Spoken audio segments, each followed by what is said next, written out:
Hello जयड्या. हा बोल की. जयड्या माझं तोंड लय काळ पडलंय लगा. मला अर्जात पण बघू वाटना बाबा. अगं मग ब्युटी सलून मध्ये जा की. अरे जायचंय की पण कुठले जाऊ काही कळलं झाले आणि त्यात केस बी गळायला लागले ते माझी. आईच्या गावात मग एक काम कर, वर्ष ब्युटी सलून आहे का नाही आपल्या खानापूर मधलं, तिथं जा. तिथं तुझ्या चेहऱ्याची आणि तुझ्या केसांची दोन्हीची ट्रीटमेंट करून देतील बघ एकाच ठिकाणी.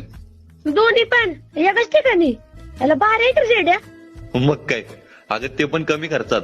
आणि हो, जर तुला तुझ्या चेहऱ्यावर ग्लो यायला सिरम पाहिजे असेल ना, तर तुला त्यांचा नंबर पाठवतो, त्याच्यावर कॉल कर आणि ते सिरम मागवून घे घरी. हो बाबा घेते, पण त्यांचं नाव तरी सांग की मला आधी. अगं शालिनी गायकवाड नाव आहे त्यांचं. आपलं खानापूर आहे का नाही सांगली जिल्ह्यातलं, तिथलं आहेत त्या. तू जर ज्ञाना माझ्या रेफरन्स न गेलीस का नाही तिथं, तर तुला डिस्काउंट पण देतील बघ त्या. याला भारी आहे का जयड्या? आता का नाही आजच पप्पांकडनं पैसे घेते आणि उद्या तुझ्याकडे येते आणि तुला घेऊन डायरेक्ट तिकडं. गप्पे बाया, मला इथे काम उद्या. काय काम बी नाही बरं का जयड्या. गप चालायचं माझ्यावर, नाहीतर का बुक्कीत पाडीन बघ.